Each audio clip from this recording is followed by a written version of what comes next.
Hi, this is Rob from dnbalmanac.com with This Week in Dave Matthews Band History. This Saturday, the summer tour kicks off in Bethel, New York for the first time. DMB first played Bethel Woods on August 5th, 2009, and their show the following summer was released as Live Tracks Volume 67 last October. This is only DMB's second trip to the venue since the pandemic and first since 2022, a show highlighted by an early Dreaming Tree and late Joe Lawler guest spot on Cornbread. Then Sunday, DMB headlined the Boston Calling Music Festival held at the Harvard Athletic Complex. You can find all the past shows from Bethel as well as the upcoming shows at dnbalmanac.com and follow us on Facebook and Threads to get daily updates with everything that happened that day in the band's history. The old man said to me, long before these crowded streets, stood my dream. Have you ever stopped to think about the fans behind a band? What is it about the music that keeps fans coming back for more? Or is there more? My name is Renae Lipsmeyer, and I am the host of this podcast, The Space Between Podcast, the podcast where we talk about the fans of the Dave Matthews Band. Each week, a fellow DMB fan joins the show to discuss their journey with the band. Welcome to The Space Between Podcast.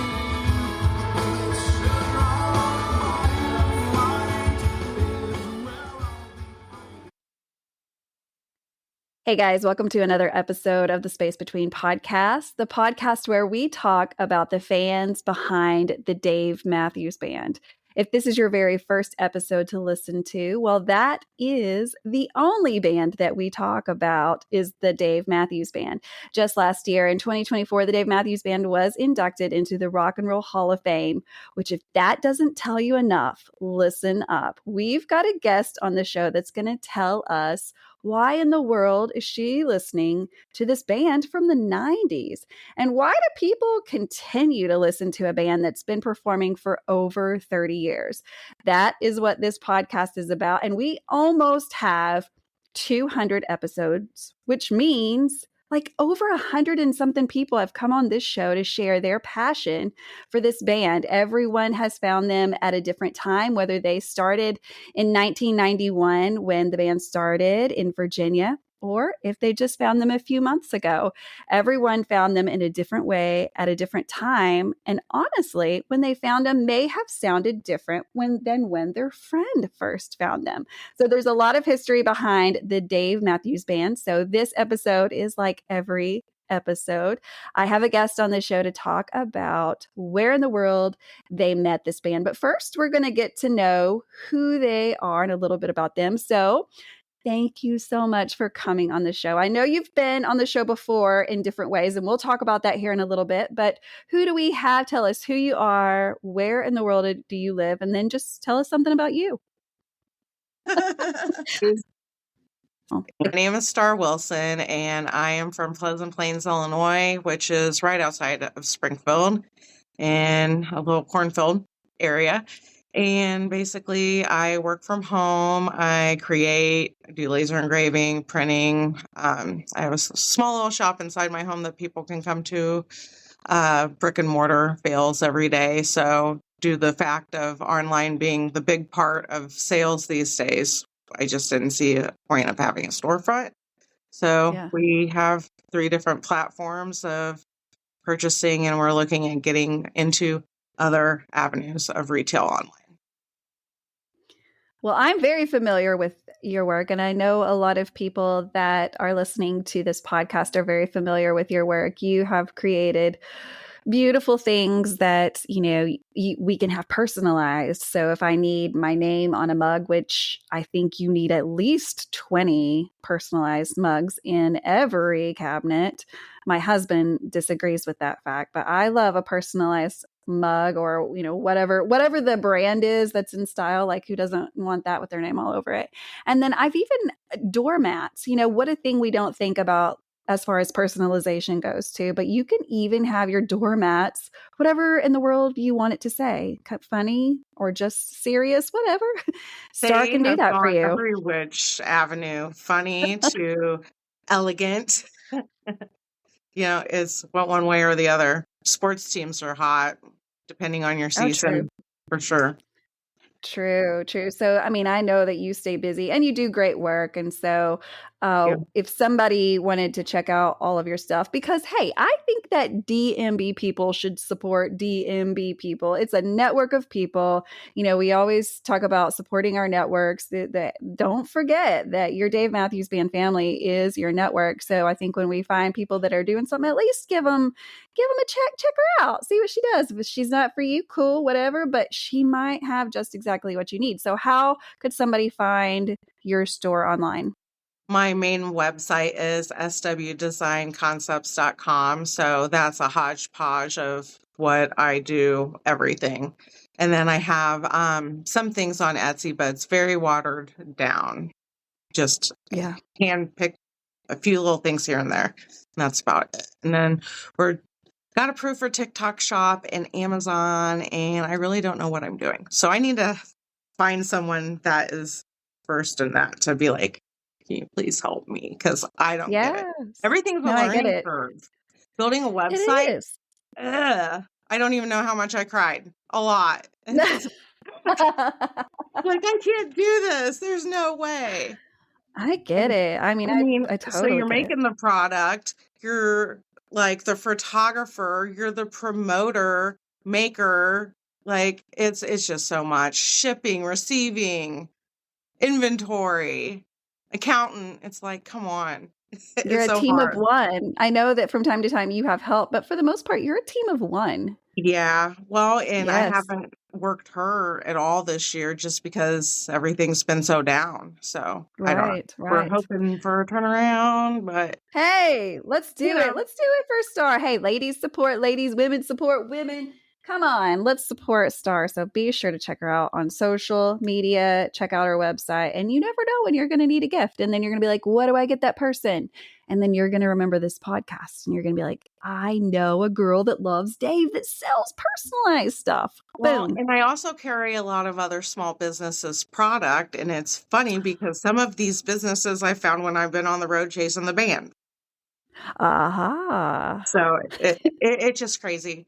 So I'd be like, oh, that's cool. I don't know. I like to shop and check out the areas, and then Yeah. I know what I like. So if I end up getting stuck with a bunch of stuff, okay. Right, You know? right. No, that's the good thing about traveling the country. And we'll get into talking about traveling with the band, but yeah, just traveling the country in general, which I know that's something you enjoy doing, even outside of traveling for the band, is just checking out. Didn't you go down Route 66 recently? That's my second love, man. I could Uh, just go and be gone. It's nuts. I've technically done it twice, and I was thinking about doing the Missouri part because I just blow through it because it's like right there. And I'm always yeah, like, Renee's so close. I can I just sit am. down to because I wanted to take like 2 to 3 days in Missouri and just hit it properly. Like, if you do it right, you should be on 66 2 to 3 weeks, like to get the full immersive experience because Wow. there's so much culture along the way. And if you're into art and history and nature, like it's just all of those things. Dave needs to do a 66 run. Ooh, that would be That awesome. would be I'd be great. down. I'd be down. And I don't know if she's in your room or not, but I heard that you just had a new baby. Maggie Boo! Boo. Well, let's talk about her because she's too cute to not. And I know that you'll send me a picture. So if you're watching this on YouTube right now, check out this dog. She's so precious. We're going to make her famous. She already is, I'm afraid. Like you kind of keep us all updated on social media of like how much she's grown. And I feel like I've been there from the day you got her. Yeah, absolutely. I mean, and one of the best things I ever did was make Daisy a Facebook page, and that documented her entire life. So, of course, we had to do it with her too. So, Yeah. and then I had to keep the flower theme going. So, we went with Sugar Magnolia, but call her Maggie. And then Oh, I she's black love and that. white, and then it turned into Maggie Moo. And then so the neighbors just hear me yelling, moo moo or moo. She's this crazy lady. She's out in the field calling for cows. No, she's not. She's No, calling for her she's gonna dog. get her dog. Well, she's incredibly cute. What kind of dog is it? She's cockapoo. A cockapoo. Okay. And I guess love in all it. technicality, it's an FB2 cockapoo because it was a cockapoo and a poodle on this one. So Daisy was cocker and poodle, so straight cockapoo. So she's got a little more, Maggie's got a little more poodle on her. So Gotcha. Well, she's beautiful, and I know she thank keeps you. you good company. And you should put her to work. I don't know what. She could be like your social media dog and like rep the shirts or the mugs, and like So you could she's totally the put her to door work. greeter for local Oh, pickup. Like, and it's funny because we're going through this potty training phase. When I got her, she was under 3 pounds. It was like -20 out, so you couldn't, mm, you know. yeah. And so it was like, all right, so she got the potty pad thing down, and I'm teaching her to do the buttons. So she'll go outside and hit the Oh, button all the time. smart. So I'm trying to get her to have a voice. Mm-hmm. And she's like the opposite of Daisy. So I started my business after I had her for about 5 years. So whenever anybody would come for pickup, she'd be like, kill us. Yeah. And then Yeah. Maggie's just like, hey, what's up? And she gets so excited, she pees. And I'm like, I wish I could get excited about something like that. Like, I want to get excited and pee. You want to pee? Just all you need is a Dave show, baby. That's all you need. Right. A new venue. No. So let's jump into it. I say the word Dave, and here we go, right? So when was the first time you ever heard of this band or this man that we talk about on every episode, the Dave Matthews Band? So, like, I'm pretty sure I was at a friend's house and we were partying when the parents weren't home. Uh-huh. You know what I mean? Yeah. And in my mind, it had to be like maybe like 90, 94, 95, 96. It may have been around 96. I mean, I'd heard the music before, but like I just like this one time it clicked and I was like, who is that? What is Mhm. that? And then I'm just like, I love the voice. And, other people are like, I can't understand a damn thing he's saying. And it was nice because everything was grunge at the Mhm. time. Not everything. I mean, we had our hip hop but as far as like rock, you didn't really know how to label it because it was a sound that you hadn't heard before. Yeah. So, and it was just like, there's so much going on here. So I don't know if the so much going on there is similar to my brain with so much going on, but we got along very well. And I was just like, The okay, chaos 'cause of you it. got the horns and you got the violin and then you got this crazy voice that you've never heard before, right? Mhm. And Yeah. it's a hodgepodge of all this stuff going on at once, but it made sense. Yes. And then I was like, then I saw a video with him. And I was like, oh, he's hot. That's when he still was the deal. That's when he was like pajama pants Dave with the hemp necklaces and his, like. The young Dave was hot. Right. I mean, And now you look at it, it was like, fine wine. Yeah, truly, those are the only words How you did can that say. happen? It's fine wine. And now man. I look Fine back wine. and I'm like, but that was What did the I era. see in him? That was the What era. did I see in him then? He was like not even in his pants. He's like, Right? he had like a squeaky voice, and now he's like this manly man with his pants, like actual pants on, and Yeah, right. And a long sleeve shirt in the middle of 100-degree weather. that man won't wear a pair of shorts to save his life, will he? No. We're like, come on. Do you have legs, Dave? Do you have legs? I don't know. Have to go to the beach and find out. Okay. Right. Sounds like a terrible trip. Cabana boy. Oh, that's good. So how do you move forward? You're like, okay, we've identified this dude. Okay, number one, they sound different. They don't sound like anything else I'm listening to. And then number two, I'm slightly attracted to this dude who is singing. What do you do from there?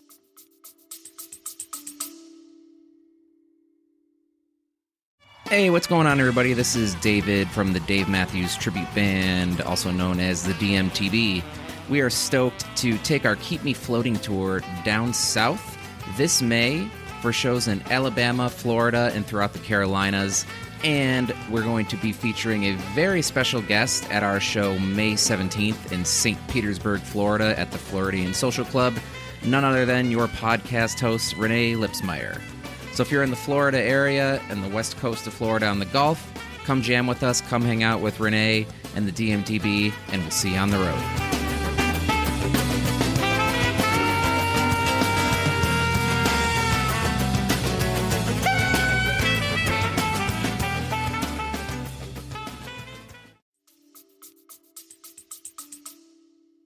I would say it was about a year later, and I'm like, man, I finally, like, I wanted to go to a concert. So I finally got, like, my first big girl job. You know what I mean? Yeah, yeah. And had a debit card. So I called on a rotary phone for tickets, and I got whatever they gave me, and I was happy. Right? Whatever. Yeah, You didn't you know just what want to you be in were the doing. room. Like, Yeah. we didn't have the computer to look at and be like, I want tickets in section whatever, you know. Yeah, yeah. Here's your tickets. This is where you're going to sit. Okay. And you Yep. and you did it. Yep. And now that I look back, how the hell did we even get there? We didn't have GPS. I don't even know if I'm assuming there was MapQuest. We had to print that shit out. We were pirates. We didn't know where we were going. We were going to the unknown. And I was like, so there's a whole thing to that story. Okay, so first of all, the tickets, rotary phone. I got a pair of seats for I think it was called The World in Tinley Park, which is outside of Chicago, which Okay. I'm from the cornfield and I'm very young and I've not ever journeyed anywhere like at all. You were I literally was the stuck children here. of the corn. Children of the Corn.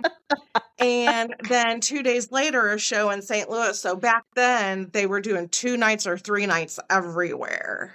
Oh, wow. Lucky. Like, so I think there was probably 3 shows in Chicago and like 2 shows in St. Louis. Like that was the norm Dang. way back then. So anyway, I had this friend that I was going to take her irregardless, but she wouldn't shut up about this guy. And I'm not even going to say any names just because, Don't. but I was like, Don't. you know, if you go hook up with so-and-so, I'll take you to Dave. And she's like, fucking bitch. And I was like, I'm sick of hearing about it. Like, you know, and just, he's cute. We're young. We're dumb. Yes. She needs a push, right? Yes. Push her. 2 weeks later, I'm going to Dave. Hell yeah.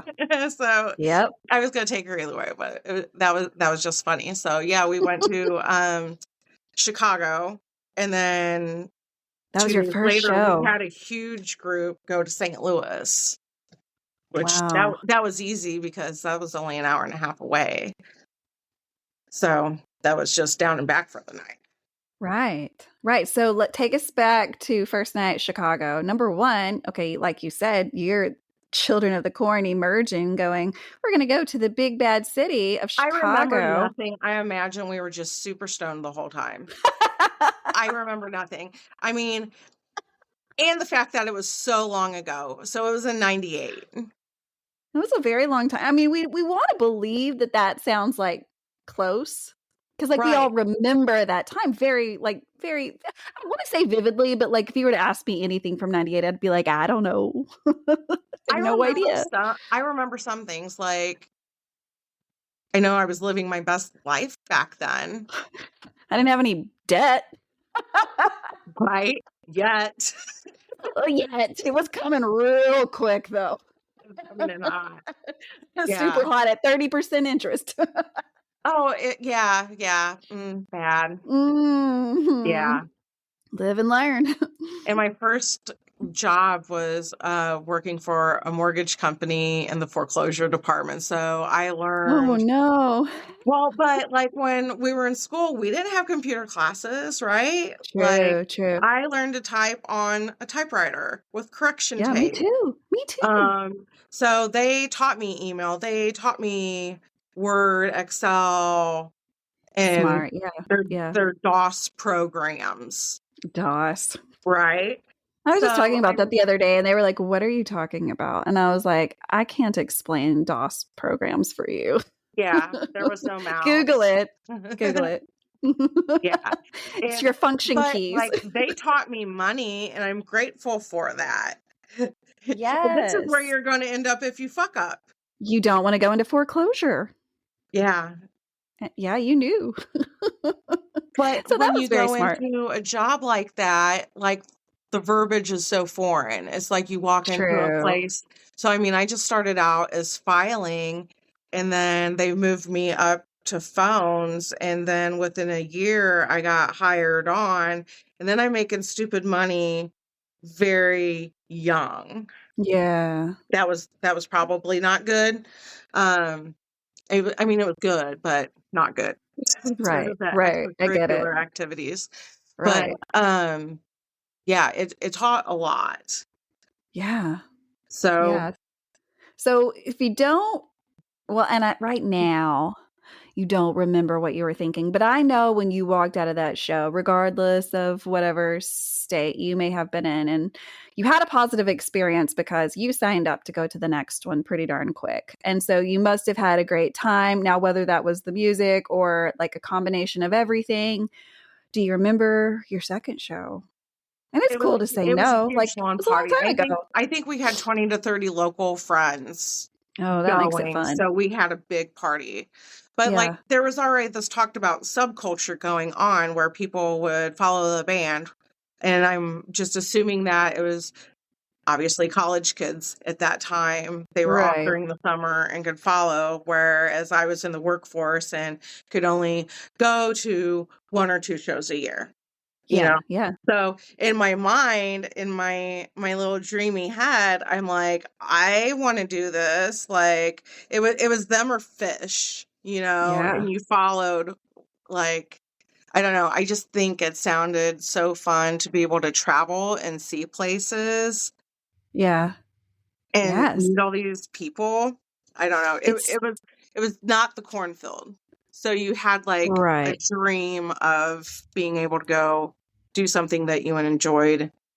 So, I mean, Right. it was a way out and a visualization, I guess, of Yeah. a dream basically that you wanted to do. And oddly, Yeah. it started happening in my 40s, just 20 years too late.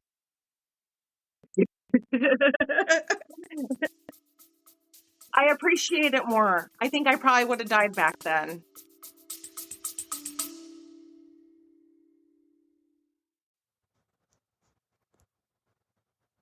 Get ready to turn up the volume. The Eddie Casino Band dropped their debut single, Eddie Casino, on YouTube last fall. And don't miss out on what's next. Lucky to Be Me drops this summer. Stay tuned on all platforms. Follow the groove and hit up their Instagram and YouTube channel now to hear the track that's got everyone talking. Go check out the Eddie Casino Band.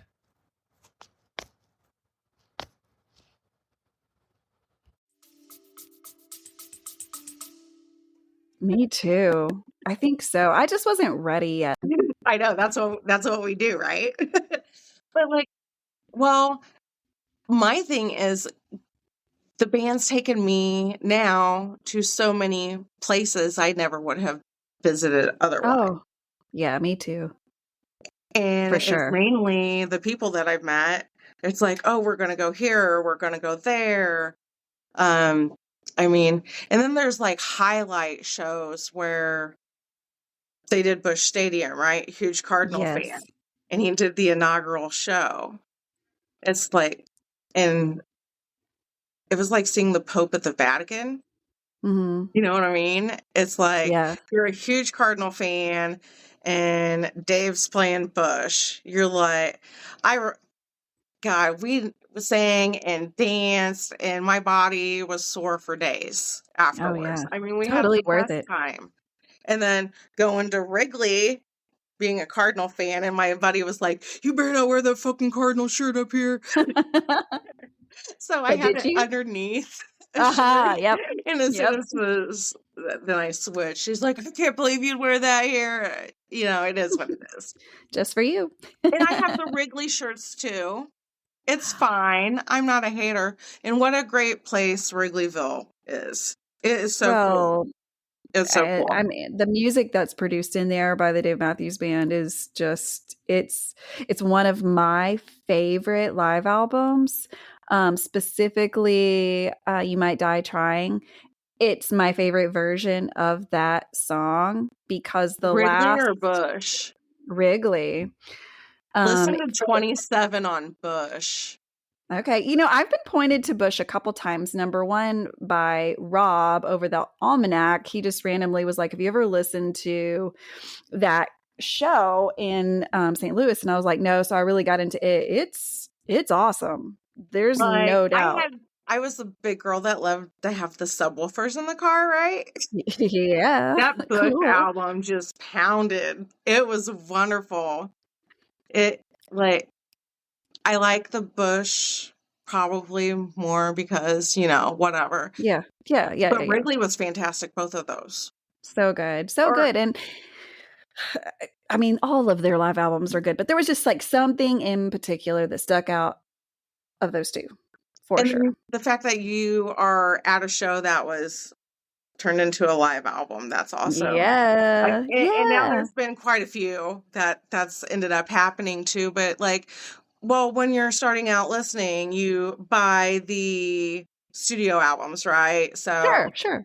Crash. I mean, we probably went through 3 CDs because we didn't take care of shit. And they're all scratched up, right? Right. And then the Live at Luther, Red Rocks, and then they released Listener Supported. I'm pretty sure I have friends that hate Dave Matthews because of me, because all I had was Listener Supported running in the background the entire time. Whenever I had they get tired of that version. Turn that one off. It all sounds the same. But it doesn't. I say, and like, when people say that, I'm like, come here. Guns N' Roses, they have a sound, right? Mm-hmm. They sound the same. Definitely sound the same. So I'm not buying it. No, it's cool. Like, and I understand that the music of this band is not for everyone, and that's cool. But like, also give it a chance before you say you don't like it. Like, let us lead you into it. It's kind of like if you were gonna go listen to any other music, you'd probably want to. It'd be nice to hook up with somebody that knew a lot about them and kind of guided you into, especially when there's this much history in a band. Because where do you start? Where do you start? Should someone find the band right now? Do you start at present day music? Do you go back to the beginning? There's so much. How would you point someone? That particular person, though, is if we're out at a bar and there's a touch tunes, I'll play covers. Okay. So I'll throw in a Sledgehammer. So I snuck Dave in and you didn't even know it and you liked it. Yeah, you did. Sledgehammer's a great example of a cover. I love it. I know a lot of people do not, and that's cool. There's nothing that we can name that someone doesn't have about it. If he's having fun on stage, most people are going to be, it's a song that most people like. Mm-hmm. And I feel like if you're not happy with it, fine. But guess what? The other 20,000 people here are loving it. So happy. I mean, you can't not feel what's happening when he's playing that. Like, he's just all over the stage, and sometimes he's not playing the guitar or all the time he's not playing the guitar in that song, right? He doesn't play it in that song, I don't believe. He's got to dance. He's just dancing, and that is like one of the things you pay to see is him dance. Am I wrong? I want to see it. I love how he just gives zero shits, and he doesn't care like at all. Nobody's watching. I wish I had that level of I don't give a fuck. Don't you? Like, some days just be I don't give a fuck. I feel like I'm getting older that my levels are really starting to get there. It's mean, funny. me too. Me too. It's like a little bit at a time. And so then you don't notice how much you don't care. You're like, well, I just. Over the last 10 years, I cared what people thought, and then I'm like, don't give a shit. Sorry. I remind that of especially my kids often, like if we're in a town that no one, like we don't live there, right? So we don't have any connections. Why do you care what people think? You're never going to see these people ever, ever, ever, ever again. So get that out of your head that like, who cares what they Well, think? for Who cares? example, my grandmother, she raised me pretty much, and we were in Kmart one time. Rain Man ruined Kmart. Kmart sucks. Remember that? So, Yes, like, we were in Kmart, and I'm like, what if somebody sees me in here? She's like, they're in here too. that's right. You know what? I miss Kmart. I do. There were times where there was decent Kmarts. Now, obviously, I'm a child that lived through the 80s and the 90s, so we knew a good Kmart. Do you But remember there are, the cafe with the sandwiches? Those hell sandwiches, yes, I do. When you there's can food actually in look a up how to shopping, make them. oh, really? Yeah, you can. But, and then they had Champion clothing. And when we were younger, if you were Champion, you were a dork. Now it's like, I want to wear Champion. It's amazing. This stuff, just it's amazing how things like come and go. And if you just held on to your clothes for a little bit, it's coming back around. But you know, I don't want to hold on to clothes for 30 years. But like, I go to a Walmart now and I see they're selling Reebok, and I'm like, in my day, Reebok was the shit, or at least at certain times, Nike and The Reebok would like, or pumps. Adidas would like always take like their places. And now Walmart has them. What does that say? I don't know. And they What? also were carrying Levi for a minute too, you know? I mean, I take all that back. I have nothing against Walmart clothes. Probably 99% of my clothing come from either Walmart or Shein. Well, you have Shein. the best Walmart because you're in the I Walmart do. capital of the I world. do. I have to remember that because when I talk about Walmart, I know people think I'm crazy. And I'm like, oh, yeah, I need to tell you where I live, which is not, you know, nobody wants to hear about Arkansas, You but got the fancy Walmart. also we have fancy Walmarts. They're like the mall and stuff. But yeah, I love Walmart. So, you know, it's cool that they're getting stuff and making it, I guess, more reachable to everyone. But okay, so let's go back. And We're this is down what we to were talking about. We wander. oh yeah, we wander, and that's okay. You got two girls with ADHD, but we good. We good. We like to talk. We're gonna keep you in a circle. But here's what I promise you: you're not gonna get bored on this episode. No, you will not get bored. Just hold tight, buckle up. We're gonna go around a few We're laps. going to try to pay attention. So, like, when did you? And you said you kind of saw or started to see the community around the band, or at least kind of heard about it. When did that all start hitting you? Like, what's going on? Why are the same people at the same shows? Like, why, you know, why is all this weird stuff happening? Well, I was a one show a year girl until probably 2014, just because working for companies. Well, I got sick of, I had changed jobs. Like I managed here, this business closed, so I get a different management position somewhere else, and then that business closed, and then Yeah. in my mind, I always loved art. That's kind of what kept me going through school, and that was my outlet. So, and I've always been crafty. So, and I don't even know how the hell it happened. I know that I had tickets for Deer Creek one weekend, and then I lost my fucking job again. Shit. And so I'm like, I'm not going to go spend money on a show that I don't have, right? Right. So, Makes and then my sense. buddy Randy, that's here, he's like, you got to go to Alpine. You got to go to Alpine. You got to go to Alpine. And I'm like, dude, I literally can't, you know? And he's like, well, you make those windows. What if you made some windows up? And I was like, nobody's going to want that shit at all. So he's like, I'll pay for your tickets. We're going to go to Alpine. I was like, okay, fine, whatever. So I had like no money, and I wasn't even doing my own vinyl then. I had a friend that had a print company. And so I'd be like, can you make it say this and make it this big? And then I would apply. So I took what little bit of money I had and made 4 demos up. And then I found the Alpine group and I posted them there. And then I had 32 windows pre-ordered. And I was like, okay. So that was enough for me to cover my expenses for the whole weekend. Lodging is not cheap up there. No. And then you got to get all the things and all of the stuff, right? Right. And so then I was like, okay, that worked out pretty good. And I just wanted to be able to go. Yeah. And that's when I started meeting people. Like, so that kind of like forced me to talk to people, and I still talk to those people. Like, we're still friends, and that was however long ago. And then and that was through the groups? That was like through the groups? So the Alpine situation. And then my brother that lived in Wyoming broke his leg. And I'm like, so anyway, he lived 5 hours away from Mom. I had to drive out there. We packed up his apartment, moved him back home because he had to get a rod put in his leg, and, you know, he had a long recovery ahead. And I was thinking, well, I know Dave's done with the Midwest and he should be done with the East Coast by now. I wonder where he's going to be at. And then just so happened Denver.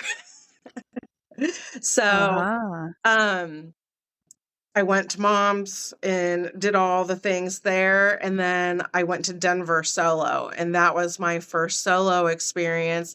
And I had met people at Alpine that were also going to be in Denver. So we met up and hung out. And I needed a solo ticket, right? And there was another girl looking for a solo ticket. So we never met each other. We decided to split tickets, split a hotel room. We had the best fucking time ever. And she's just a great person. And we've been friends ever since. And when she was getting dropped off by her Uber, she wasn't even like, hi, my name's Olivia. And she's like, get the fuck outside right now. Listen. And it was Dave playing over. You knew you were going to love her. It was just crazy. And we had so much fun, you know? Awesome. So, yeah. What year was that? I think it was 14. I don't remember. 14? Somewhere around in there. I think it was 14. It had to have been 14. I don't think it was 15. Maybe they were 13, 14. They were so good then. I mean, those were good years. 15 was my first live show. So I mean, they've never not been good, obviously, but like they were really good then. Obviously the band looked a little different then than it does now, but some people would argue that they were better. They have decades, right? Like they got the 90s, the 2000s, the 2010s, the 2020s is what we're in now. Beginning in the frat boy stage, right? Oh, for sure. Yes. And then you had it with Leroy. And then that happened. So the Bush was the last time I was able to see him. Oh, shit. Yeah. Right. So like those hold a special memory. Yeah. And the party scene was a little bit different. And then we're growing up with the band, right? Yes. So everybody's evolving at the same time. And then we got Jeff and Rashawn. Yes. And then Boyd left. Mm-hmm. And we got Buddy. What year was that exactly? Was that he left the band? Well, Buddy came in 18, so I don't remember exactly when Boyd left officially. Was it 16? No, it would have been that same year because they were in Minneapolis at a night before the Super Bowl where he got in trouble and did not go on stage with them, and they were like, what the fuck? Okay. So, so then they got Buddy. And so there was the Texas shows, and I'm like, I can't wait that long. And so my first show of the year, we drove down to Arkansas and Hell saw yeah, you Buddy. did. So Yep. So what year was that? I think it was 18? 18. I feel like Oh, it so was yeah. 18. So yeah, they were in Rogers in 18 and I was there. That was actually my first show single. So I was single at that show, which was a totally different way to see Dave, but also like the best way to see Dave, to not have to be chained down to somebody you really don't like. Finally, I was at a Dave show with people I liked, right? So it was so good. But that year, 15. Were you there in 15 when they came to Rogers? No, I've only been to Rogers once. And Okay, so it was just 18. Buddy blew my socks off. You're so good. Or my flip-flop. So good. I'm sure I wasn't wearing socks. Oh, no. No, because it was May, so it was warm. Yeah, it was warm here. And I remember being like, what are all these people making this noise? And now that I know you were calling the pigs. Pig suey. Yeah, it is one of those things that you're like, what the hell is happening? And then when you figure out what it is, they're going, why are they doing it here? Which is like a whole Arkansas thing to call the hogs pretty much everywhere you go. It's silly, and I understand that. But I was like, what? Yeah, I get it. Come to Arkansas. Yeah, come to Arkansas, everybody, and you will find out, because Dave comes here like, I don't know, every couple years. So, and it's literally in my city. Yingling too. Yeah, we have Yingling. I think this is from what I heard, this is as far west as it goes. Is that true, you think? I think so, because whenever we would go down to Memphis in May, I would bring back cases for people. And then Indiana got it. And then they skipped right over Illinois and gave it to Missouri. And then we finally just got it. And I'm like, oh, that's cool. But now I kind of feel like my vacation beer's not a vacation beer anymore. Right. You need to find a new one. And there are plenty out there. How do you feel about Spotted Cow in Wisconsin? So Nuclearis Brewing. I also Smokey and the Bandit that shit home too. So Spotted Cow's okay, but I go for the Moon Man because that's the IPA. So I'll bring cases back. And I used to be like, who wants me to bring it home? And then I just stopped doing that because you would get people that would never come and get. So I just worry about me now. Or if you're going from Wisconsin to Cleveland to Detroit to Indy and back to Wisconsin after the Dave NATO. Oh my God, yes. That was fun. Not fun. I want to talk about that. Dave NATO. Okay, so let's talk about that, because I don't know if everyone knows this that's listening to this, because we have fans of the Dave Matthews Band that listen to this podcast that are like what I would call, beginner fans, just found the music. We're not 100% sure all the things that have happened in the past, and that's cool. So we're going to talk about some venues, but I'll have Star tell you, we've talked about Alpine. Where is Alpine? Let's go back in case someone's like totally lost in our Dave talk, because we do it too. We like talk about Deer Creek, which if you were to Google it, you could find it, but it's not the name of the venue anymore. So talk about Alpine, and then let's go through your trip there this year, because it's such a popular venue. It's one that everybody wants to go to, and people fled there this year only to be slightly disappointed. So let's talk about that.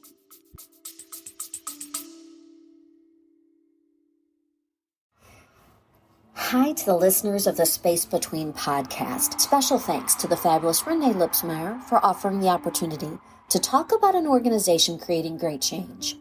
It's me. Hi, I'm Carolyn Markle, and I'm the founder and CEO of SafeInHarmsWay.org. I'm a survivor of domestic violence, and my organization was born out of a profound understanding of the unmet needs faced by those escaping abuse.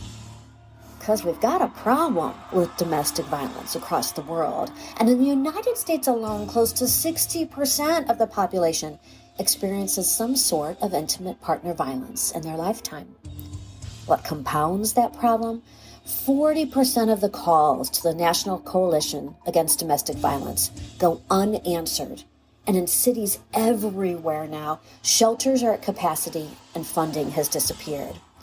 At Safe and Harm's Way Foundation, we were made for this moment in time.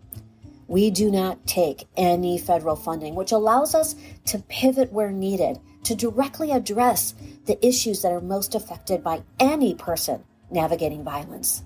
So check us out for yourself, for someone you work with, for someone you love. safeinharmsway.org. Online solutions 24/7 for the most intimate choices you'll have to make in your relationships. So I wasn't in the parking lot. We stayed at the resort. So we went in through the back, right? So I'm always one to go in early to get the posters and whatnot. The first night we went to tailgate and we left during encore, and they would not let how the traffic was set up. They would not let us in to the driveway to get into the resort. We had to wait until all of the freaking traffic was done. But luckily I'm smart and packed snacks and water. And we just pulled over to the side of a country road and sat there and ate food, cheese and pickles and crackers until the traffic cleared and we finally got in, because we were trying to be proactive to hurry up and get back there to hang out with everybody. Right. And then the next night we're like, we're just going to go in through the back, which luckily we did, because everybody that was in the parking lot, nobody knew what was going on. There was not a good system at all. And I felt bad for everyone. And somehow certain people were upset that we didn't go and help. It's like, what are we going to do? Go walk a mile in a storm and start pushing cars out? That's no. No. Why add to the confusion? Right. There's enough people there. So, we were inside of their little expo building, and then they came in with a loudspeaker and was like, you need to evacuate. But I guess everybody else had to go to their cars. And it was a mess in the lot, but we were lucky enough to be inside of the resort, and there was tornadoes all around, right? I think one hit in Janesville, which is the town over. And I mean, there was people in the bathrooms waiting for the tornadoes to clear. Nobody knew what was going on, but somehow they pulled together a epic party for us in the lodge. That was just magnificent, and we had so much fun. So we made, the best of what's around, right? Yep. And there was people that, I guess when they evacuated, some of the people ended up coming out the back, so they just ended up there. Yeah. And they had a great time too, so it was a lot of fun. They pulled it off, and we had our own little private show with our friends playing. It was a great time. And I'm so lot and had such a bad time.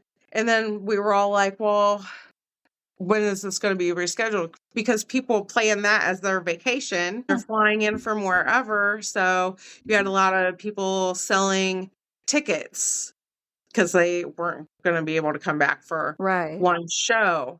But that also opened opportunity for others that were in Deer Creek that were just like, it's only this many hours. It's only 5 hours away. It's a total duh. Like, of course I'm going. Sunday show. So yeah, we did that whole Midwest marathon. We had a big group of us that did the whole run. So we did Alpine to Blossom outside of Cleveland. Then we went up to Detroit, and then we were down to Indy, and then we went back to Wisconsin. So that was a nice run. This year, it bounces too much, so we can't do a major run like that. Right. Well, I know that you're all about a road trip. We've talked about how, you do that on your own, even outside of Dave's season. And now you kind of just told us you just continue to do those road trips. And I love the memory of once upon a time when Renae and Star took a road trip. Let's see, I am trying to remember. I know we went through the state of Ohio, but where in the world did I meet you? Because we had this whole conversation. We met each other online. Had we met in person Yeah, at we that met in point? Raleigh after the first show back from COVID. We were in the same Aha. hotel. So we Yes. were Facebook friends, and Uh-huh. then we were in the same hotel, and then we did that night zero in Raleigh. That's Yeah, and right. that's when we all became Oh friends. my God. So the first moment I meet you, I'm thinking about this now because I was like, it's just all a blur. But I want to say the first time I met you, I bought soap out the back of your truck. You absolutely did. Yeah. Yep. Yep. That sounds crazy, but it was like the best homemade. And the scent was the patchouli, which is not at that time was not something that I saw very commonly out. I loved the smell of patchouli. You had other great smells, but Well, that was my problem. I could not find a good patchouli bar, right? oh yeah. And when I was in North Carolina, I found a manufacturer that did a better job than what I could, and I could order private label. So I started working with them, and that's also when I created my private line with the natural bug deterrent. And I Which we said love. it's pretty great. And We love it. we have buffalo gnats and I'm allergic to them. So I had to get something that worked for me. If I got bit in the face, my whole face would swell shut. And then I found out that other people call them no-see-ums. Oh yeah, no seams. So, and I guess there's all kinds of different no-see-ums, but we called them here until probably 15 years ago. And then, surprise. So yeah, the buffalo gnats, all the bugs. That's a real problem during concert season, especially. I think it's something you should travel with across the board because you and I and a lot of other people travel to parts of the states we've never been to. And with each state comes its own challenges, and there are states that are buggier than others, right?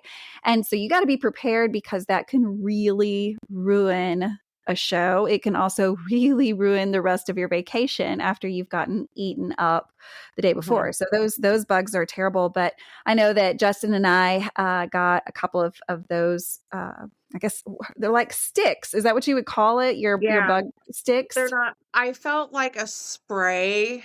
You waste so much and it Yeah, fades yeah. so quick. So it's a balm. So instead of you Yes. digging into a jar, a deodorant stick made sense because you could just wipe it on you Yeah, wherever you need it. that's So exactly I what it put it looks like. all over my face because I don't want my face to swell shut, but then your Yes. arms, your legs and stuff. And then also with the whole COVID thing, um, and congestion when you're traveling. People get sick. So then I did a travel size soap bar that helps with like decongestion and clearing up your sinuses. So I usually have those with me too while we're on the That's road. very smart. Is that something that if we were to go to your shop online, we could go ahead and order? hmm And Good. then Well, I need to do a restock. And then I got so for poison ivy, I don't get it, but my uncle can look at it and get it. mhm. So Yeah, some people are that way. there's soaps with purposes, and then there's Yes. so I got like the hippie soaps and the soaps with purposes and then just other soaps to go along with Well, it I all. really love your bug spray because I am prone to getting bit. And one thing that I like about yours, I know that it's all natural. It doesn't have DEET in it. And also, I don't stink like I just sprayed bug spray all over me, which is such a deterrent. Like, yeah, you don't want to get bit, but also you don't want to smell like an aerosol can of bug spray, which is exactly what you smell like after you put, whatever on you. And so yours is so easy to put on. You can use it for your kids, whatever. So everybody should have some with them when they travel. Okay, we met, we went back home, whatever. And then I don't remember how or why or It what. was I'm the sure you same must have year. asked. Oh, was it the same It, year? it was the same year. There was a whole lot going on that year. What year was that? 21. Okay. So the guys are back 21. So you were going to Riverbend, and I Yeah. was going to Riverbend, and I was driving. So I picked you up at the Cincinnati airport, which was in Kentucky, in the That's middle right. of nowhere, and it was the weirdest thing because it's it's just a very odd airport. And so then Ridge met us, Yes. To and have dinner that night or something. we had dinner. That way we could get ready for the next day because he has pre-party at Lebo's, which if you're in that area, that party is fantastic It's a great every party. time. Ridge So Richter we is an amazing party planner. so we did the pre-party, then we went to Riverbend, then we Yes. went back to the hotel, then we drove diagonal all the way across the state up into Cleveland, and we were in my uncle's truck. Yep, that's right. That's right. I had so much fun. Like I had never been to the state in general, so everything was new to me. But yeah, I would say the weirdest part of the car was the ride home from the airport because I feel like we were going through the mountains. Do you remember that? Like it was like Yeah, weird because to it was the river, and you kept crossing back and forth Okay, over it. okay. So yeah, the Ohio River.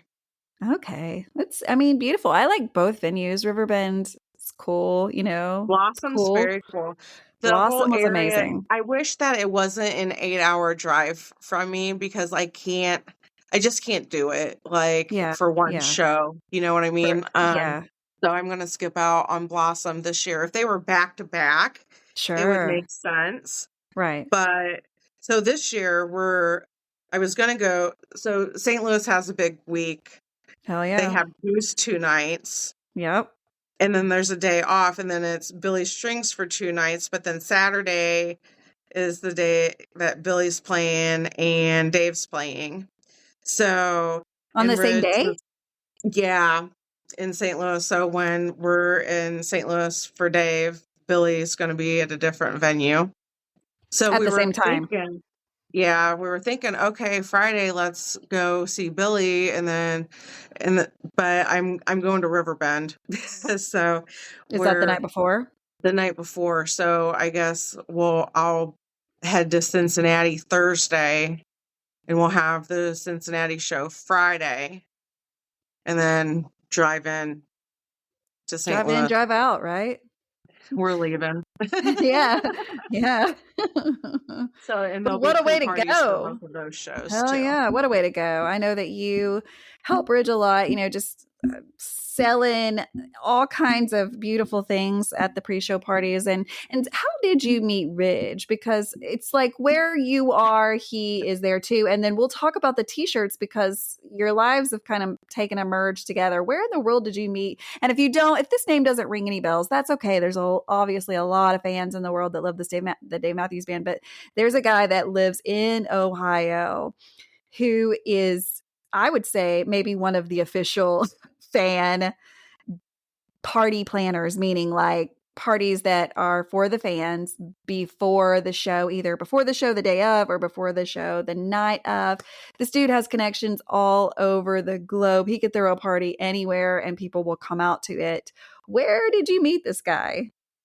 After a show in the Alpine parking lot, I knew his buddy, and I was like, "Hey, Justin!" They looked all fucked up, and they looked Imagine. thirsty, and I was like, "Hey, what's up?" And I was like, "You guys want a beer?" And then so he's like, "This is my buddy Ridge." And so then I gave him beer, we talked, and then they had to find their way to wherever they were going, and we were trying to get out of the parking lot. And then during COVID, since there was no shows, they threw those DMB family campouts out across the street at Sleepy Bear, Deer Creek. So during the fall, he was like, "Hey, do you want to come over and vend the event?" Like they wanted stuff going on. Yeah. And then they did it again in the spring. But right after they announced their thing, then tour was announced. So we did our spring deal, and then we seat buddied for North Carolina, and then we've just been friends ever since. Awesome. He's easy to like. He's just so I guess, easygoing and kind of goes with the flow and always super positive. Like the guy that'll tell you like everything's going to work out, everything's going to be fine. And guess what? It almost always does for this dude. Mhm. So I believe in his methods. He's just like putting it out in the world going, it's going to be fine. We're going to have a great time. It's, and Yeah. it just works out for him. He's fun. And we've built such a great network of Ooh, people. yeah. Like Yes. at a Ridge party, you're going to get live entertainment. That's Yep. fans. Yep. He works with the businesses to put on specials, whether it's food specials, drink specials. We do giveaways. So everybody, like, I know I give them stuff for giveaways. Mhm. And then there'll be other people that contribute as well. So, I mean, even if you don't know or you're on the fence of like, just like if you're that personality that's like, keep to yourself, you don't worry about it. Just go. Yeah. Yeah, for You sure. know what There's I mean? definitely people there that are not talkers, and that's okay. Absolutely. And I mean, it's so much fun. Like Lebo, well, that's why we ended up with the shirts last year. So the first part of the shirts took off in Raleigh, right? So let's back up for So- just a second. So if you're not watching this on YouTube, you cannot see this. So just know that you can watch all of my shows on YouTube under the Space Between podcast. That way you can see what we're talking about when we talk about things that are in the room. So if you're not, you'll have to check out YouTube. Otherwise, explain to me like the shirts, like the colors, like everything for those that cannot see the camera right now. When we were at Riverbend after Ridge's Lebo's party, nobody could find anybody. And this one girl was like, man, we really need matching shirts. So I just went to work on it. And then I was like, okay. So, and then we did this somehow without Ridge even knowing. So for Deer Creek, we were like, okay, let's do like an obnoxious bright orange shirt. So it's like when we're walking around, we're looking like staff. So I got these orange shirts. Everybody ordered them because like the running joke was, where's Ridge? Where's Ridge? Nobody knows where Ridge is at. And we're just trying to get our group back together. But had we had these shirts, it would have been easy to do it. So we got all the shirts. So all of ours says on the back, I'm with Ridge. And then we put on the back of his, I'm with Ridge, there with me. So our house that we Airbnb'd, we all walked down and didn't tell him what we were doing. And he's like, where's my fucking shirt? And so we gave him his shirt. And so then we went to meet up with everybody at Tailgate. We would meet at Famous Dave's at that time, and then we would caravan into the Deer Creek parking lot. When we got there, everybody was wearing orange shirts. So, and then if you can see the aerials from the drone shots, you can see like an orange blob on the lawn that night. So that just became like a thing. So if we're at a venue, we can identify each other quickly. Or if you go get a beer or go get some food and you're like, where's our group? And you're looking out and there's 20,000 people, go to the orange blob.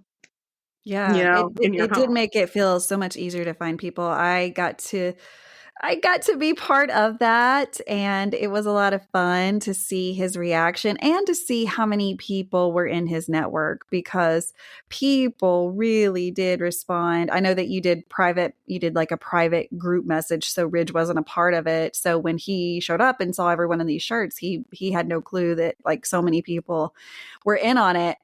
And it was like a thank you for all of the hard work. Yeah. I mean, he puts in a lot of work. He does. And again, this is all fans doing stuff for fans of the Dave Matthews Band. It really is. And you'll hear this time and time again if you listen to this podcast enough, or if you're on social media and you're part of these groups, you'll see the word family used a lot. And that's because it really does become part of your everyday conversations. It becomes the people that you talk to on the daily, or at least are checking in on them. A lot of us talk to each other more than we talk to our own family. And so family's not always blood. Sometimes family is chosen. in. And that's a wonderful thing. And so Ridge has really got such a big family group around him, and extensions of that, that are even further than we can see. But he really has made such a big impact on this family. And I hope that the band, the band knows they have amazing fans. I know that, but it's like you want them to know those little stories, just those little stories of great things that are going on and people that are really just kind of recruiting fans for the band. They're not wanting anything in return. Just come listen to this band, man. They are amazing. And that's what Rich is doing. Yeah. And well, my buddy that always poo-poos, and I'm like, dude, just come. I was like, it's a subculture. You may not like the music. And I was like, but you're I don't know, listening, hearing, you're not getting it. I was like, if you hear it live, it's completely different. I was like, once you're in there and you're around the people, it's got its own aura to the place. You know what I mean? Yeah. So I'm going to try to suck him down to the St. Louis show, whether he likes it or not. I hope that he can. My he's only an hour and a half away. Dude, there's no reason. I know you should. I'm going to tell you to listen to this one, Ridge, because we've talked too much about you for me not to send you a message and go, listen, you're going to need to listen to Star's episode because there's some shout outs. She's wearing your shirt, the whole thing. But yeah, if you're only an hour and a half, dude, that's like, you gotta be there. You gotta be there. And then I was even like some of my local friends. I was like, it's been a long time. You guys want to? Oh, I like listening to the old stuff. They play the old stuff. I'm saying it's so much better now. They are a well-oiled machine. I think if you don't like it, you're gonna like it. Yes. Yeah, you got to get there and try it out live. And if you don't like it live, all right, but you got to get there one time. And I try to remind people, nobody wants to listen to this, but I try to remind people, like, go see them. Go see them because they are still performing live. And it's 34 years since they started. You Literally go see no them. Breaks. And you can say that the Caravan was a break. That was a shit show. The Caravan. Yeah. Wow. That was bad. But but they technically didn't break. They played that year. Yeah. So yeah. You got to get out there and see them. You don't want to have regrets. Went to that Chicago Caravan. That was crazy. Oddly enough, the last person on my show, and by the time this is airing, it will have been a couple episodes back, but there was someone on the show that was it? Yeah, Caravan Chicago. They got engaged. So it was like this amazing thing for them. But I think otherwise, cool. I mean, that makes it. It could have been a terrible show and that would have made it. But like, I mean, it was fun. It was the venue and everything that went around it was pretty gnarly. People got very sick from all the dirt and the rebar. The location wasn't the best. Is that the same place that they keep going back to or no? No. So when they did the Caravan, that was Southside Chicago off the lake. It was an abandoned steel mill. And it was not in a good neighborhood. So you have thousands upon thousands of people. They weren't ready for it to come in. So we got a taxi the first night and the guy's like, "Are you sure this is where you're going?" And I'm like, "Yeah." So anyway, he's like, "Just be careful." But like once you're in, it was fine, but then it was such a bad neighborhood that the train don't even stop there after a certain time. What? So when we were all coming out, they ended up backing the train up and letting everybody on for free just to get them out of there. Wow. Yeah. So that was pretty intense. And then the first night I drank. So I'm a country girl and I had to go pee. So I wandered off down an alley and I peed. What are you going to do? Like, you gotta go. You gotta go. So, and there was no way of holding it. And then I came back and this cop was like, where were you coming from? And I'm like, I don't know. I just, I wasn't like, he's like, well, you're lucky you're not dead. And I was like, okay. But the next night they had helicopters flying over and spotlighting the roads to get everybody out. And like police walking around with dogs and like armed guards. Just, it was not a safe area for something like that to be going on. And I'm not sure how many people were there. It was probably 50, 60,000 people per day. Wow. It was probably over 100,000 through the whole 3-day weekend because there was multiple stages. It was a festival. It was very cool. And I finally got all of the posters years later. I just locked it all and secured it all in last year. It took a long time. No way. So that's a whole different game outside of like, you love this band, you go, you travel, do all this, and then you find out about the poster game. When did you decide, hey, I want to play this game? Oh, what was my first poster? I don't even know the answer to that for me. I don't know. It was like later, because I was poor. Posters are expensive still. They're still expensive. I don't have like a lot of money, but like that's something I budget for. So I'm like, we're giving up beers for the posters. Yeah. Does that make sense? Of course it does. $18 a beer, so 3 beers or a poster. So I kind of look at it like that. So I think my first poster I got was the St. Louis beer can, but I've went back and I bought all of the posters, and it's a game of weight. Yes. And patience and trying to find it. And I don't really care if the corner's bent or if it's got a fold here. I don't care. It's just they're like giant baseball cards, right? Yes, they are. So it's just a memory that I want that piece of paper, expensive pieces of paper. Yeah, but beautiful. You can hang them on your wall, as I can see behind you. And I know we talked about these earlier. You've got some behind you. He's my Alpine Sperry. And I got to the lot super early. And back then you could get 2. So I got 2, my buddy got 2, and then we went in early, and then I got 2, and my buddy got 2. So we got quite a few of them. And then I got them all for my friends for what I paid for them. So I wasn't being a dick and being like, hey. Yeah. So remember, if I was that person that hooked you up, pay it forward. That's right. That's right. It's a kind thing to do. So it was like the poster buddy thing, but you really can't poster buddy anymore. And so, and then when you get 2 of one kind, if you were needing something else, you kind of used them as we were trading baseball cards. Yes, that works. That works. So, but yeah, being patient in the poster game is really the deal. It saves a lot of money. I just recently thought, I don't know what I was thinking. I was just like, I really would like to have the poster from the first concert I ever went to, because I didn't buy it and I think that's probably because it was 2015.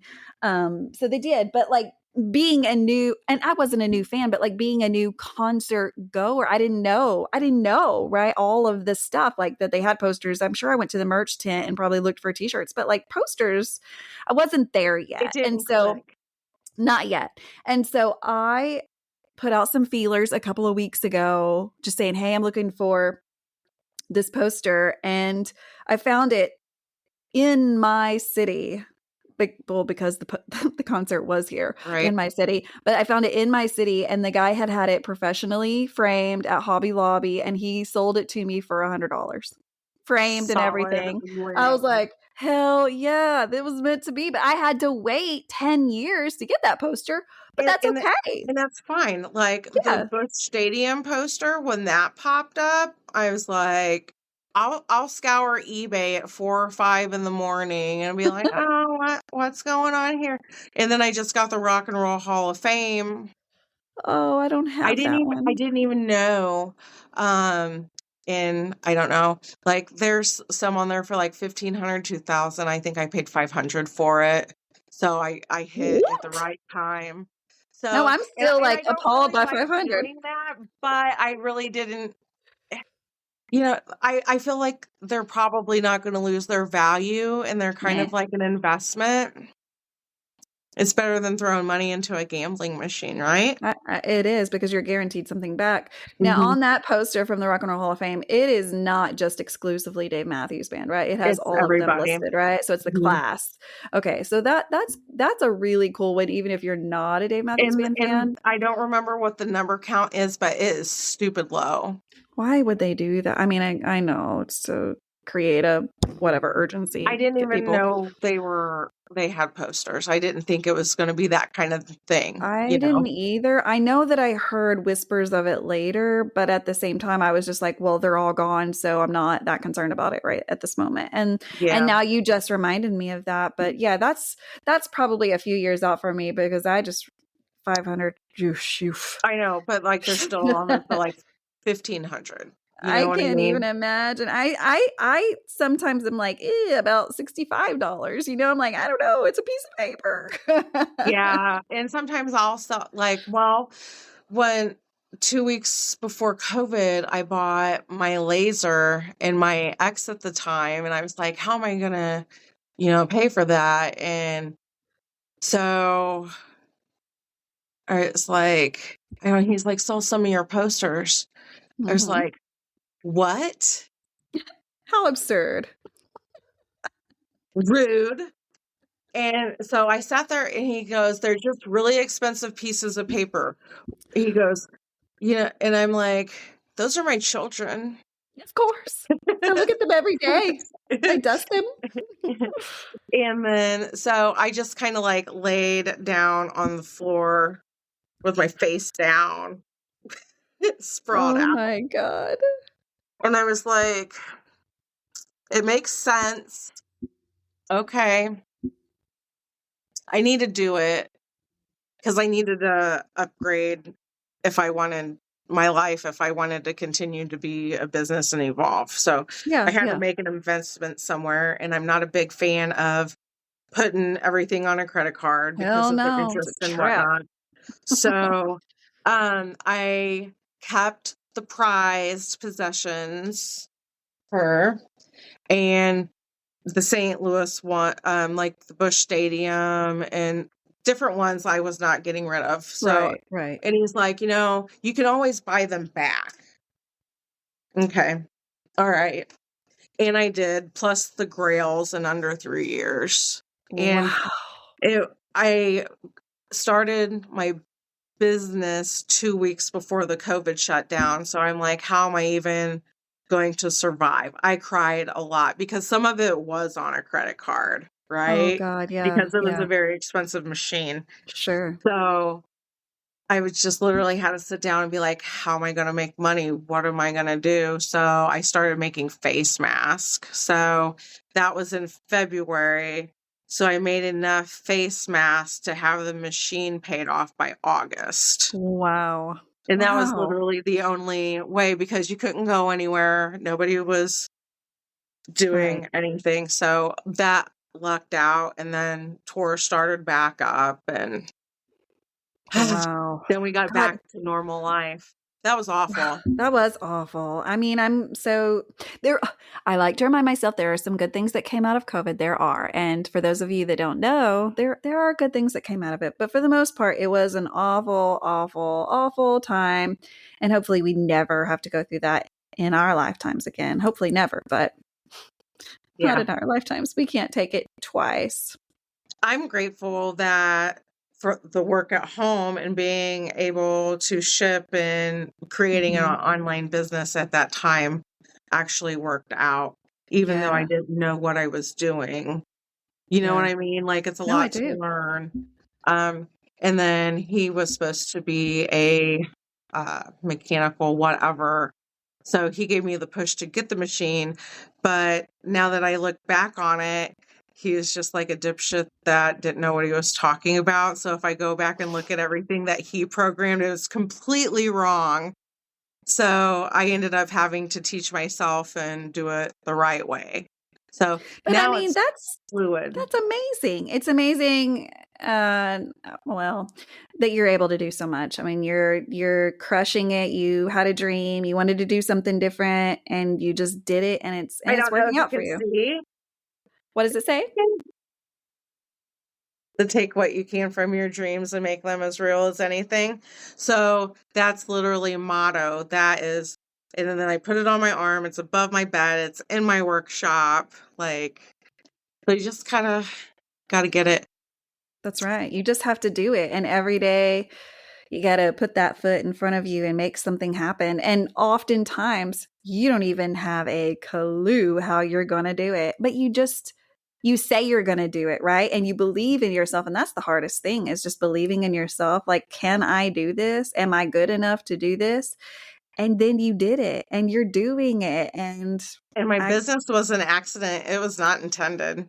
It was an oops. You're not working for the man anymore, right? You're not clocking in, you're not clocking out, you're not having to ask for vacation days. And while that comes with some negative things, like we don't have vacation days that are fully paid for, there's so much freedom that comes with working for yourself. There is. And I would rather work 18-hour days for myself for balancing out to less than minimum wage some days than to not feel like I've busted my ass for people for so long, and then it's like, why am I busting my ass for you when I can bust my ass for myself? That's right.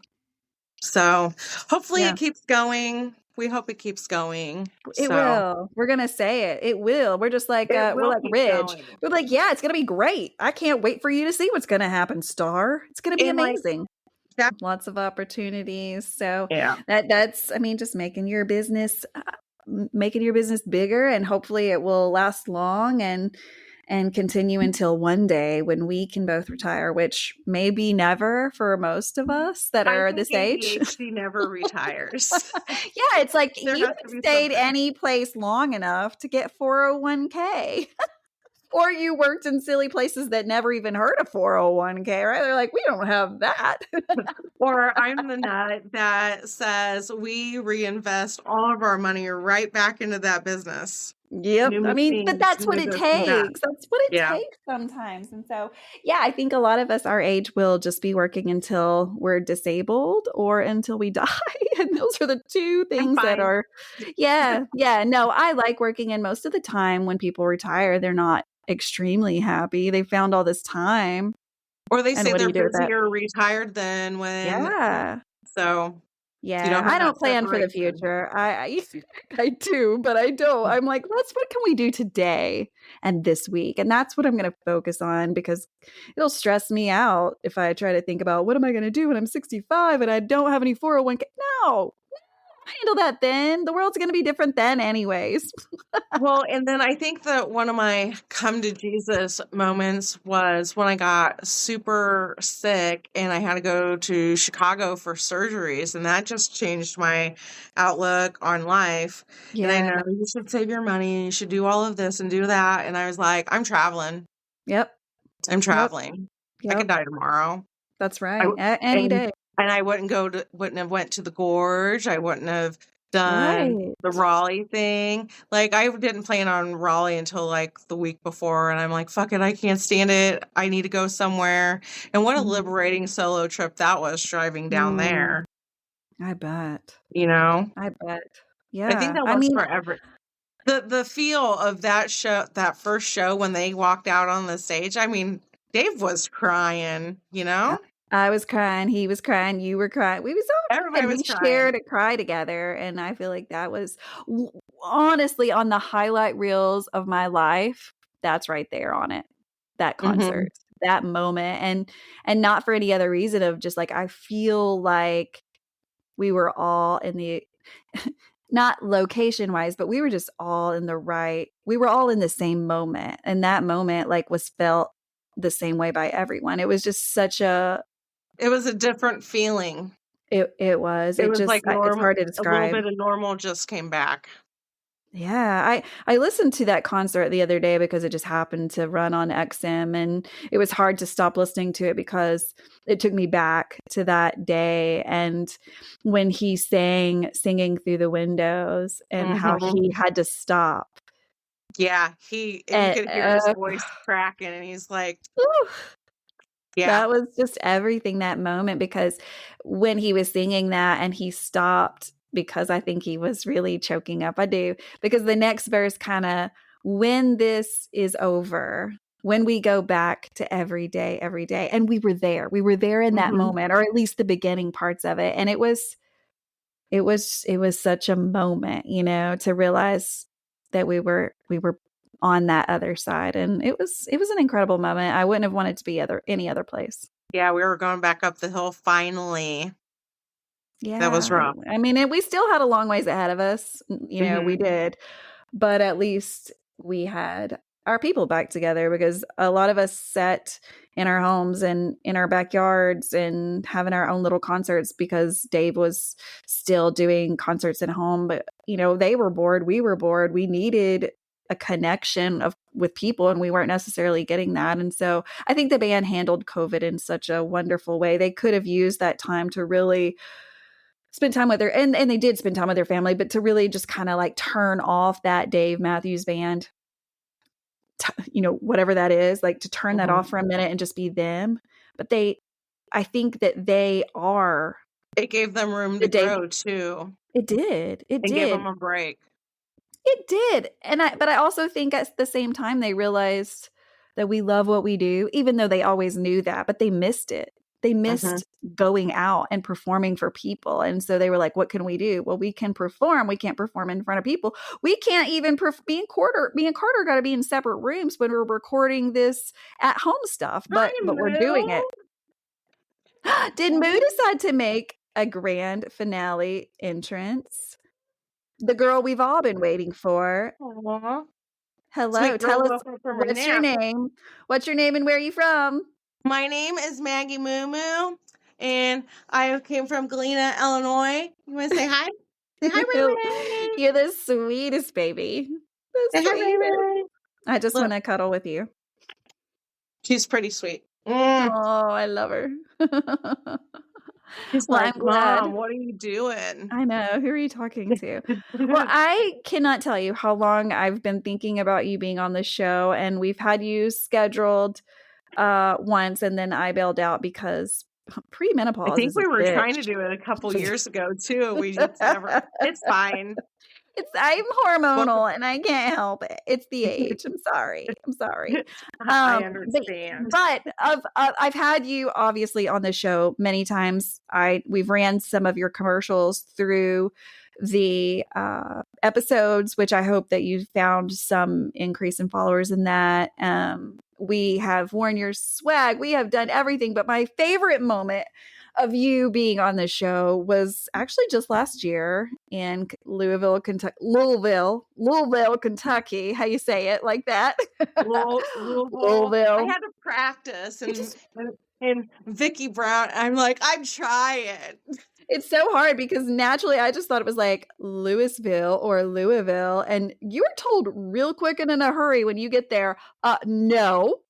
It's Louisville. You got to pretend like you got a loogie in the back of your throat. And I'm like, what the fuck? Okay, Louisville, Kentucky. This sounds like, weird. I'm trying so hard. Well, and then we've even talked like with fans being everywhere, we all have different accents and we all say words different. Like my buddy from Georgia was up and brought a friend with him. And I'm like, yeah, I just went and got my oil changed. And his friend's like, what did she say? And then he said Earl or something like that. And so it was like he was bilingual. So he would talk to his buddy one way and talk to me a different way and just start flipping accents. And I was like, what's going on here? I mean, we all come with different backgrounds, right? But we all love the same thing, and that's what We I all love love about the our same community. thing. That's right. So many people with different backgrounds and it's just beautiful how so many different people can come together and love one thing and put all of our worries aside for a couple of hours. But All different so walks of life, completely. from all, it's Like, just so great. well, when we were all in Riverbend, all dancing, I don't even remember. It might have been Break Free or something. And I was taking a video and I was trying to count how many states was in our group all Mhm. singing and interacting. And it's like, I think there's like 18 different states Wow, when I that's counted crazy. it, or like really close to it. And I was like, and this is the normal group? Yeah, I mean, yeah, not really normal group, but you know what I mean. yeah, And yeah. it's like, we may not see each other for a year or two, and then it's just like, boom. You just pick up where you left off. It's the coolest thing. It's a great community to be. I'm so proud And to be part of everyone's it. welcome. Everyone. Everyone. Everyone's welcome. I always say there are definitely some assholes. We like that clause out there, like, don't come back and tell me I said that everybody's nice. Because they're not. There's some Yeah, assholes out there. there's a Beware. few. But for the most part, everybody is so welcoming, so just welcome you into their group, probably give you dinner, a drink, some kind of Absolutely. swag, and say, hey, do you got somebody you're sitting with? If not, will you come sit with us? Like, we'd I love to don't know jam how with many you. people I've invited to tailgate with us. Mm-hmm. They're like, oh, I was look for the flag, look for the shirts, bring a chair. Yeah. You know, Everyone's welcome. And it does feel like that. So if you've never been to a tailgate, Deer Creek tailgate is some of the best. I know you've heard so that what's on your many favorite episodes. venue?